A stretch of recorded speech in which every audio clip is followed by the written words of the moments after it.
नमस्कार।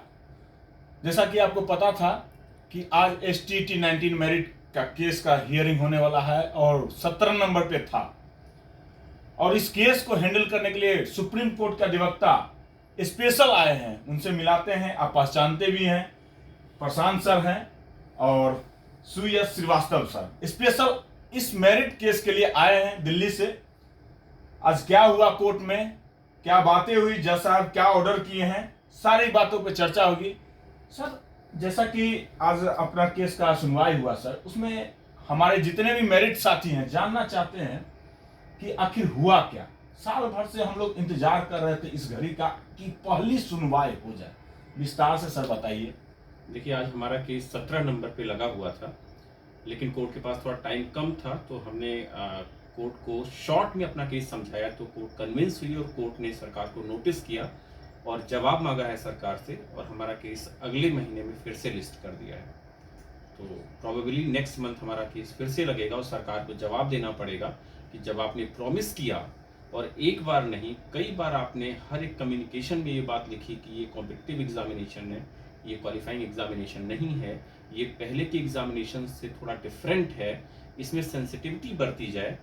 इतना सब लिखने के बाद सुप्रीम कोर्ट में और हाई कोर्ट में आप काउंटर फाइल करते हैं और एक नहीं कई बार आप ये मेंशन करते हैं कि ये कॉम्पिटिटिव एग्जामिनेशन है, that too for the purpose of appointment. उसके बाद भी आप यू टर्न कैसे ले सकते हैं, that too without assigning any reason. तो ये गलत है। कहीं ना कहीं हाई कोर्ट आज हमसे कन्विंस हुई और हाई कोर्ट ने इसी बात को लेकर के नोटिस किया और सरकार से जवाब मांगा। जवाब सर 4 हफ्ते की अंदर सरकार से 4 हफ्ते का टाइम दिया गया है। लगभग हमको लगता है सर अगस्त में 23 अगस्त को, शायद मैं ठीक से सुन नहीं पाया, लेकिन जहां तक मुझे याद आ रहा है 23 अगस्त शायद लगी, वो ऑर्डर पढ़ने के बाद क्लियर हो जाएगा। सर 2-3 चीज और मुद्दे पे बात करेंगे सर। हमारे जितने भी मेरिट के साथी हैं पिछले 5 साल से पीड़ित हैं और सरकार विज्ञापन को बदल के, तोड़ मरोड़ के और BPSC ला के और उनको परेशान कर रही है। कुछ साथी को जॉब हुआ भी है और कुछ साथी बचे हुए हमारे। और तो और सर, हमारे लगभग ऐसे साथी हैं जो जिनका एज एक्सपायर हो गया सर। वो लोग भी चाह रहे हैं कि हमारा कैसे भी नौकरी हो, और कैसे होगा इस पर पूरा विस्तार से सब बताइए। देखिए, सबसे पहले तो आज आपको बधाई कि आज आपका केस एडमिट हो गया, नोटिस हो गया और आज वापस आपका केस शुरू हो गया 5 साल के बाद। जी सर। कहीं ना कहीं लड़ाई हमने ठीक से नहीं लड़ी और सरकार ने जो अपने पॉलिटिकल एडवांटेज के लिए ये यू टर्न लिया है, ठीक है, सरकार उसमें सफल रही बहुत हद तक, लेकिन ये शायद पहली बार नोटिस किया गया और जो जवाब मांगा गया है, हमने जो डॉक्यूमेंट्स लगाए हैं और जिन जजमेंट्स पे हम सुप्रीम कोर्ट की रिलाई कर रहे हैं, सरकार उससे परे नहीं जा सकती। जी सर। तो हमारी पूरी कोशिश है किसी भी तरह से, बेशक आपको 5 साल लगा, बहुत ताकतवर सरकार है, इससे आपको लड़ने में बेशक थोड़ा सा वक्त लगेगा, क्योंकि आपको भी पता है कोर्ट की प्रोसीडिंग्स बहुत स्लो चलती हैं। जी सर। लेकिन अगर आप लोग साथ देंगे तो ये केस मेरे बहुत दिल के करीब है। मैं चाहता हूँ इसमें किसी भी तरह हमारे 30,000 टीचर्स को, जो कैंडिडेट्स हैं हमारे बच्चे, उनको नौकरी ज़रूर मिले। और शायद यही वजह है कि मैं इतनी दूर से चला आता हूँ इस केस के लिए कि मुझे कैसे भी करके इन बच्चों को नौकरी दिलानी है, क्योंकि इनके साथ बहुत अन्याय हुआ है और वो भी पॉलिटिकल रीजंस की वजह से। तो और जहाँ तक आपने दूसरा प्रश्न मेरे से किया कि जिन लोगों की एज ज़्यादा हो गई है, तो उनके बारे में कहना चाहूँगा कि जब इन्होंने फॉर्म भरा था उस समय तो एज लिमिट के अंदर थी। Yes, ये तो गवर्नमेंट की फॉल्ट है, उन्होंने डिले किया। Yes sir. अगर डिले किया है तो हमारी जो वो है, क्या नाम है, एलिजिबिलिटी, वो उसी टाइम से काउंट की जानी चाहिए। इसमें सुप्रीम कोर्ट के जजमेंट्स भी हैं। Yes sir. वो मैं हाई कोर्ट को दिखाऊंगा और मुझे उम्मीद है माननीय उच्च न्यायालय उसको ध्यान में रखेगा। सुप्रीम कोर्ट के जो पहले के डिसीजंस हैं उनको ध्यान में रखते हुए ऐसा निर्णय लेगा जो ऐसे बच्चों के हित में हो। जी सर। आज कहीं ना कहीं बिहार में STT 19 मेरिट के बच्चे में खुशी की किरण आप लोगों के कारण ही आया है, और उनके भी कारण काफी बच्चे हमारे मेहनत किए हैं और इस केस के प्रति तन मन धन से हमारे साथी भाई बहन जो है मेहनत किए हैं, तब जाके सुप्रीम कोर्ट से आके हाई कोर्ट में केस लगा और आपका तो बहुत बहुत धन्यवाद है, कोटि कोटि नमन है। आपका हम ऋणी हैं सर, और पूरा बिहार ऋणी है। और यह जब जजमेंट आएगा सर आपके कृपा से, तो कुछ न कुछ रेफरेंस बनेगा कि सरकार विज्ञापन को नहीं बदले। बिल्कुल, इसमें सुप्रीम कोर्ट के बहुत सारे जजमेंट्स भी हैं। उन्हीं जजमेंट्स को रिलाई करते हुए हमने अपनी पिटीशन बनाई है और हमें विश्वास है कहीं न कहीं हमने सारा कुछ तो अभी अपनी पिटीशन में नहीं खोला है, वो इसलिए कहीं ऐसा ना हो सरकार उसमें स्ट्रैटेजिकली मैंने ये किया है, बहुत सारे जजमेंट कुछ मैंने कहा उसमें डिस्क्लोज किए हैं, बहुत सारे नहीं किए हैं, ताकि मैं सरकार का पक्ष एक बार देखना चाहता हूँ वो क्या लेके आते हैं। ऐसा तो नहीं हमारी अभी से अगर हमने सारी रिसर्च उनके सामने ओपन कर दी तो कहीं ना कहीं वो हमारे अगेंस्ट भी जा सकता है। तो इसीलिए मैं कोशिश कर रहा हूँ स्ट्रेटेजिकली जब जितनी जरूरत हो उतने ही जजमेंट्स हम सुप्रीम कोर्ट के, हाई कोर्ट को, माननीय उच्च न्यायालय को दिखाएं। तो जी सर, एक चीज और पूछना चाह रहे हैं कि हमारे केस में कुछ साथी छूट गए मेरिट वाले, हम चाहते हैं कि उनको हम जोड़ें, क्योंकि बहुत लोग उस समय एग्ज़ाम के प्रिपरेशन में थे। जुलाई 2023 में जब केस मैंने फाइल कर रहा था, एग्ज़ाम का डेट आ चुका था, बच्चे हमारे साथी जितने भी थे तैयारी में लगे थे, नहीं आ पाए। तो हम चाह रहे जिनका एज एक्सपायर हो गया, आज जो नहीं आ पाए उनको हम चाह रहे कि इस केस में जोड़ दे ताकि उनका भविष्य बन सके। इसलिए क्योंकि कभी कभी कोर्ट का सर डिसीजन आ जाता है, जैसे अभी हाल ही में एज मैटर पे बीपीएससी का जो एग्जाम लिया जा रहा है टीचर में, उसमें जो लोग केस किए थे उन्हीं को रिलीफ दिया गया। तो सर इसको हम कैसे आगे जोड़ सकते हैं, इसके लिए थोड़ा सा सुझाव दीजिए, क्योंकि बहुत सारे हमारे दोस्त हैं, भाई बहन हैं, बराबर फोन करते रहते हैं कि हमें ऐड कीजिए। ठीक है अभिषेक जी, उनके लिए मैं इम्प्लीमेंट एप्लीकेशन बना दूंगा आप और यहाँ पे फाइल करवा दूंगा, तो उन बच्चों का आप डिटेल पूरा ले लीजिएगा। मैं इम्प्लीमेंट एप्लीकेशन के तहत उन सबको जुड़वा दूंगा अपने ही केस में, जो केस अपना ये चल रहा है उसी में सबको जुड़वा दूंगा। ठीक है, और बताइए अगर कोई प्रश्न हो तो। जी एक प्रश्न है कि सर जल्दी कैसे होगा? बिल्कुल जल्दी ऐसे होगा कि हमें बहुत ही अलर्ट रहना पड़ेगा। जब भी कोर्ट हमें डेट दे रही है उस डेट पे अगर केस नहीं लगता तो भी हमें आके ये केस मेंशन करना पड़ेगा, और बिना मेंशन किए हुए ये केस कभी नहीं लगेगा, नहीं तो अगले 10 साल भी चलता रहेगा। अगर आप मेरे हिसाब से मेहनत करके चलेंगे, मुझे लगता है अगले साल 1.5 साल में ये केस यहाँ पे तो फाइनल हो सकता है, बट मुझे लगता है सरकार हो सकता है सुप्रीम कोर्ट बन जाए, वहाँ भी अगर यहाँ हम जीत ले गए तो वहाँ पे हमें जिताना बहुत आसान हो जाएगा आपके लिए।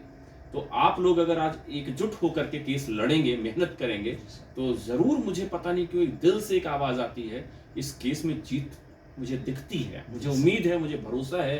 बहुत अच्छा केस है, बहुत अन्याय हुआ है, और जिस तरह बच्चों के साथ खेला गया है, इनके इमोशंस के साथ, ये बहुत गलत हुआ है। अभी तक मैंने कभी ऐसा नहीं देखा जितना इस केस में हुआ है। अगर आप काउंटर एफिडेविट पढ़ेंगे तो आप शॉक हो जाएंगे कि वो सरकार जो मई में आप गिरवर दयाल जी आपके डायरेक्टर एजुकेशन थे शायद, उन्होंने, मुझे याद है मई में उन्होंने चिट्ठी लिखी है आपके क्या नाम है जो एग्जामिनेशन कंडक्टिंग अथॉरिटी, उनको लिखा कि हमें वैकेंसी ये सब्जेक्ट वाइज, कैटेगरी वाइज जितनी वैकेंसी उसी के हिसाब से हमें आप रिजल्ट दीजिए। और क्या ऐसा हो जाता है, 1 महीने भी नहीं पूरा होता और 26 जून 2021 को वो दूसरा नोटिफिकेशन ला के यू टर्न मार देते हैं।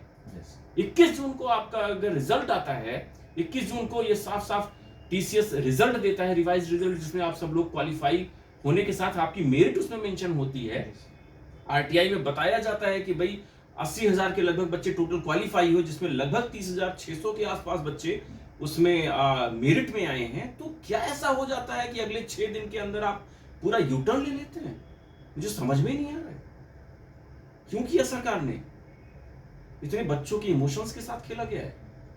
और दूसरी बात जहां तक रही, ये आपने पूछा कि अगर बच्चे नहीं आते, तो मुझे लगता है जो नहीं आते वो नहीं पाएंगे। ये आप अभी मतलब मेरे हिसाब से ये बहुत ही, इन सब बच्चों को मैसेज है, उन बच्चों को जो फेंस सिटर्स की तरह पीछे बैठ के देखना चाहते हैं, कल को उनका होगा तो हमारा होगा, तो भूल जाए। अगर आप कहेंगे अभिषेक जी को, मैं एक नहीं कई सारे ऐसे जजमेंट्स दे दूंगा जहां पर उन्हीं लोगों को लाभ मिला है जो लोग कोर्ट में रहे हैं। ये अकेले अभिषेक जी की जिम्मेदारी नहीं है, बेचारे जितना परेशान होते हैं, तो वो परेशानी देख के भी एक और रीजन है कि मैं यहाँ तक दौड़ा चला आता हूँ कि ये जितना परेशान है इस केस को लेकर के। तो मुझे लगता है अगर इनका साथ आप सब लोग देंगे तो जरूर एक ना एक दिन आपको जीत मिलेगी। जी सर, सभी लोग साथ दे रहे हैं, बिहार के हर कोने से बच्चे साथ दे रहे हैं। और जब आप साथ दे रहे हैं, दिल्ली से आके पिछले सप्ताह आप आए, फिर भी सुनवाई नहीं हुई, फिर भी मेंशन करके आज के डेट में लगवाए, तो हमें उम्मीद है कि हम लोग मिल के इस केस को जीत लेंगे। और भाई 1 साल से आपका केस नहीं लग पा रहा था, मुझे समझ में नहीं आ रहा था हो क्या रहा है। लास्ट ईयर आप सोचिए 28 जुलाई को मैंने वहां से आपको बोला था, वहां से लिबर्टी दिलाई। यस सर, आज 1 साल होने जा रहा है, 26 जुलाई हो गई 2 दिन बाद। आप मतलब मैं तो समझ ही नहीं पा रहा हूँ इतना डिले कैसे हो सकता है फ्रेश मैटर लिस्ट होने में। यस और जब लास्ट वीक मेंशन किया गया तब जाके इस हफ्ते लगा है केस। बस आप ही हैं सर, हमारे पास शब्द नहीं है कुछ, आप हैं तो मेरिट है सर। बस हम आपसे प्रार्थना करते हैं कि इस केस को जिता दीजिए सर। पूरी कोशिश कर। बिहार के बच्चे इसी आशा में हैं कि 4 साल पहले उनको मेरिट में ला के और आज सरकार उसको रोड पे ला दिया है। कोई हाउस वाइफ है, पढ़ाई लिखाई छोड़ दी सर, शादी हो गया, मेरिट में अब जॉब हो गया, और 5 साल के बाद एकाएक सरकार बोलती है कि नहीं अब ऐसे बहाली नहीं होगा। उनका जब दर्द सुनते हैं ना सर तो हृदय फटने लगता है। कोई कहता है कि मेरा एज एक्सपायर हो गया है, अब हम बच्चे को क्या खिलाएंगे, बच्चे पढ़ने वाले हो गए हैं, अभिषेक भाई आप ही सहारा है। हम उनको जवाब देते हैं सर, रात में भी जवाब देते हैं। हम बताते हैं कि बस हम एक माध्यम है, सहारा तो ईश्वर है, आप हैं सहारा, वकील साहब सहारा है। तो सर आप, मैं हमेशा आपके साथ हूँ अभिषेक जी, और मैं पूरी कोशिश करूंगा कि ये केस आप जीतें। जहां तक रही बात ये 1 साल का डिले या सुप्रीम कोर्ट से आपका केस वापस आया, मैं 2 लाइन इस पे बोलना चाहूंगा। मेरे हिसाब से बहुत अच्छा हुआ सुप्रीम कोर्ट ने वहां पर नहीं सुनवाई की, वापस हमें यहाँ भेज दिया। इसका सबसे बड़ा कारण अगर मैं आपको बताऊं, अगर आप हमारा अनेक्जर 25 देखेंगे, शिवजी चौरसिया जी की जो पिटीशन थी, जो यहाँ पर उन्होंने 26 जून 2021 को चैलेंज किया था, इतनी पुअरली ड्राफ्टेड पिटीशन मैंने जीवन में कभी आज तक नहीं देखी। इतनी वर्स्ट ड्राफ्टिंग थी, तो वो तो डिसमिस होना ही था। आज नहीं तो कल सुप्रीम कोर्ट अगर वहां पे सुनवाई भी शुरू करती, नोटिस भी करती, आगे चल के 1-2 साल बाद जब हमारा मैटर फाइनल पे आता तो हाईकोर्ट हमसे पूछता आपने हाईकोर्ट में क्या कहा है। हाईकोर्ट में तो हमने कोई ग्राउंड ही नहीं लिया है। जब ग्राउंड नहीं लिया तो सुप्रीम कोर्ट आपको देगा क्या, जब आपने हाईकोर्ट में ही नहीं मांगा। तो ये बहुत अच्छा हुआ पहले ही दिन हमने वहां से विड्रॉ किया, और यहां आकर के हम विद लिबर्टी आज स्टैंड हो गए हैं। डिले हमारे सामने कोई दिक्कत नहीं आएगी। ये बहुत बड़ी कृपा है सुप्रीम कोर्ट की, जो सुप्रीम कोर्ट ने इतना समझा और हमें वापस आने का मौका दिया, और आज हम एक बेहतरीन पिटीशन के साथ सुप्रीम कोर्ट में प्रेजेंट हैं, सॉरी हाई कोर्ट में। जी सर, बहुत बहुत धन्यवाद सर समय देने के लिए, और दिल्ली से आप आए हैं सिर्फ बिहार के मेरिट को बचाने के लिए सर। बहुत बहुत धन्यवाद, धन्यवाद सर।